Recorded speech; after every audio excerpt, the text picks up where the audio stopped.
Hi everyone, welcome back. We've got a brand new story to share with you. So let's begin. My name is Brandon, and this is how a simple prenup conversation exposed my fiancé's true intentions and saved me from a marriage built on financial opportunism rather than love. I'm 34 years old, and I've spent the last 12 years building something I'm genuinely proud of. After graduating with a computer science degree, I worked for a few tech companies before starting my own software consulting firm. But gradually the business grew. Beyond the company, I've been investing.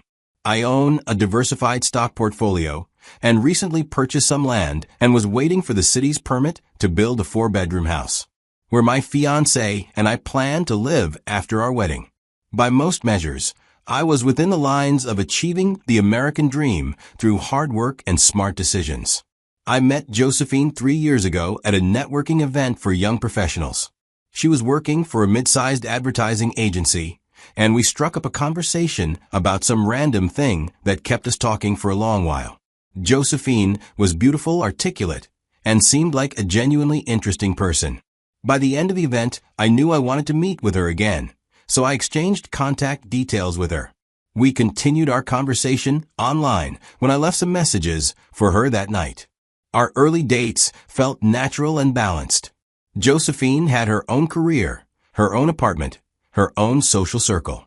She came from a comfortable middle-class family. Her father was a high school principal, her mother worked as a nurse. So she wasn't struggling financially, but also wasn't wealthy. She seemed to appreciate that I was ambitious and successful, without being ostentatious about it. It didn't take a soothsayer to tell me by our third date that I was in love with this woman. By the third month, I mustered the courage to tell her how I felt. I was relieved and happy when she said that the feeling is mutual. The first year of our relationship was everything I'd hoped to find with someone. Josephine was supportive of my business, understanding when I had to work late or travel for client meetings. She had her own goals and interests, which made our time together feel chosen rather than desperate. We traveled together, attended each other's work functions, and gradually integrated our social circles. By year 2, we were spending most weekends together and talking seriously about the future. She seemed to want the things I want, and it felt like we were meant for each other. But during this period of talking about marriage, I noticed Josephine's interest in my financial situation increased. I was doing well business-wise, but I do not discuss all the details with her. She'd ask detailed questions about my business revenue, how much it would likely generate, and whether I had retirement savings. At the time, I interpreted this as healthy curiosity about the practical aspects of building a life together. Now I realized she was conducting due diligence on my net worth and if it was enough to run a family. Josephine also began making comments about lifestyle expectations that I never attached deep meaning to. She'd mentioned friends who'd married up and were now living in nice neighborhoods, driving luxury cars, taking expensive vacations. She'd talk about how marriage meant sharing everything, how couples should be partners in all aspects of life, including financial. All these sounded nice to me then because I intend to be a traditional man and provide for my family. Back then, I thought she was talking about emotional and intellectual compatibility. Now I understand she was talking about asset accumulation. Around 3 years after we'd started dating, I proposed to Josephine during a weekend trip. I'd been planning this proposal for months, working with a jeweler to design a unique ring, coordinating with the resort to arrange a private dinner overlooking the vineyards. Josephine's reaction was everything I'd hoped for: tears of joy, immediate yes, excitement about calling our families.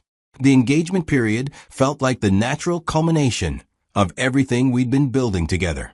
We set a wedding date, made a decision to book a venue at a vineyard, and started planning what we both described as the celebration of our commitment to building a life together. In the weeks that followed, Josephine threw herself into wedding planning with impressive organization and attention to detail. She researched photographers, coordinated with caterers, designed invitations, and managed the dozens of decisions required for a formal wedding.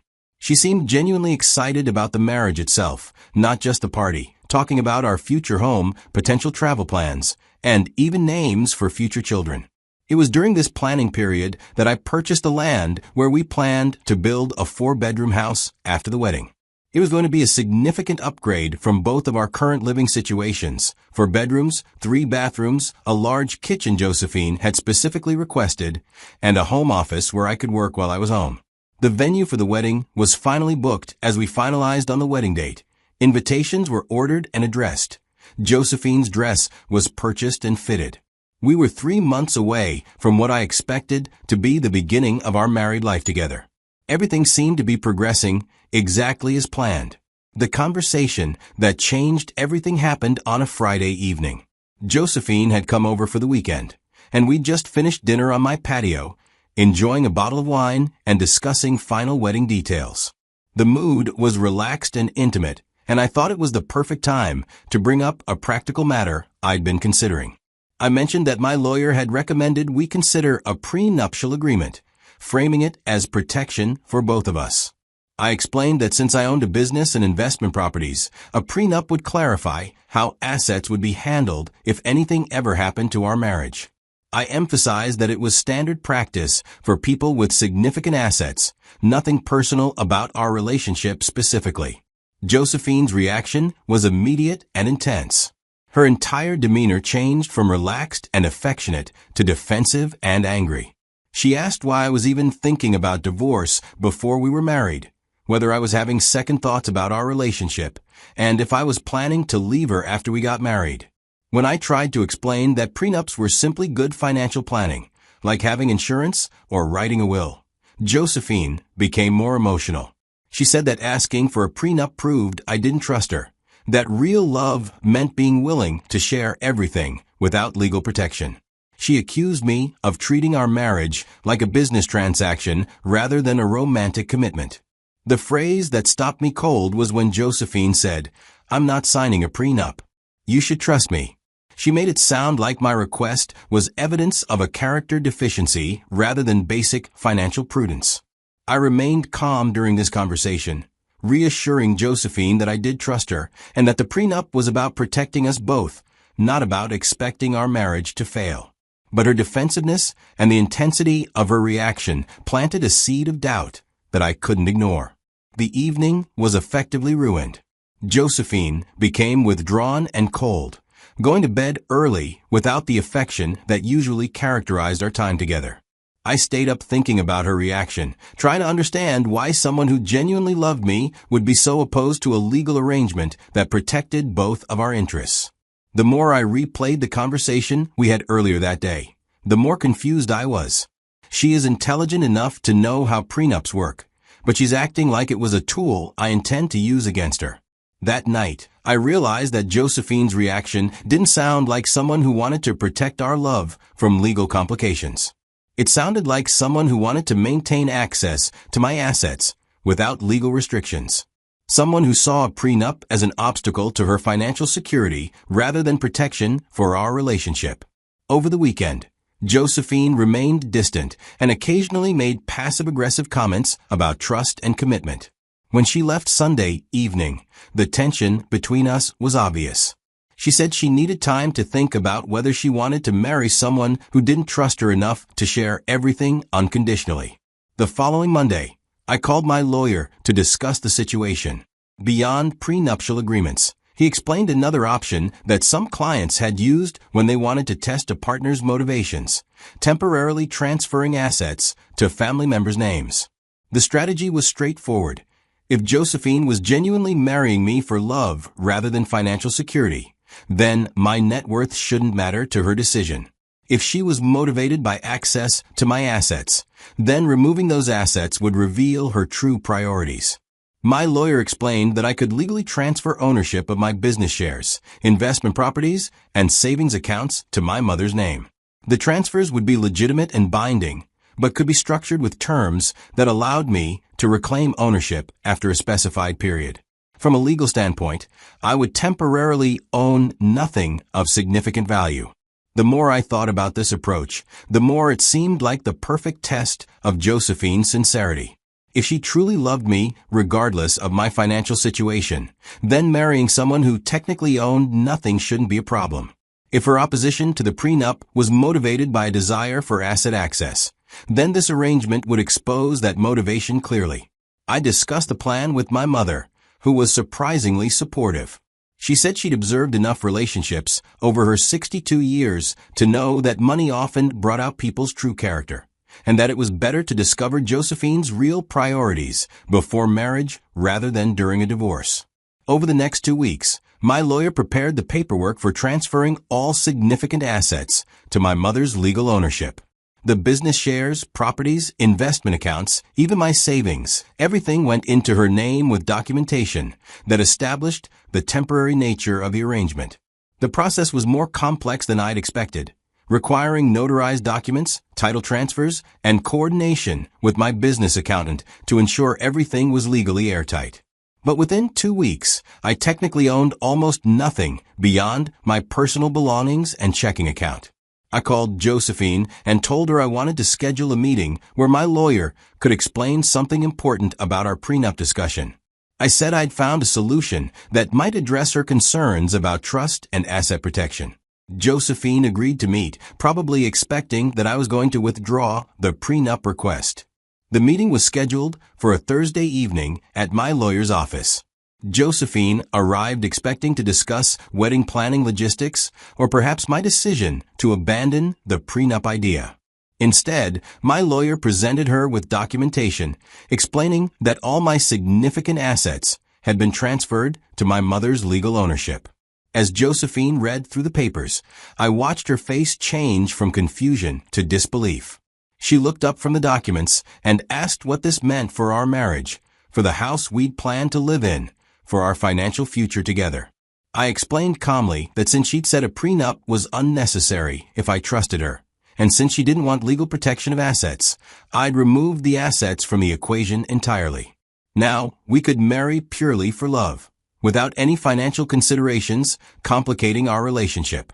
The silence in that room was deafening. Josephine stared at the paperwork, then at me, then back at the documents. My lawyer tried to explain that prenups actually protect both parties and that this arrangement was unusual, but Josephine wasn't listening to legal advice anymore.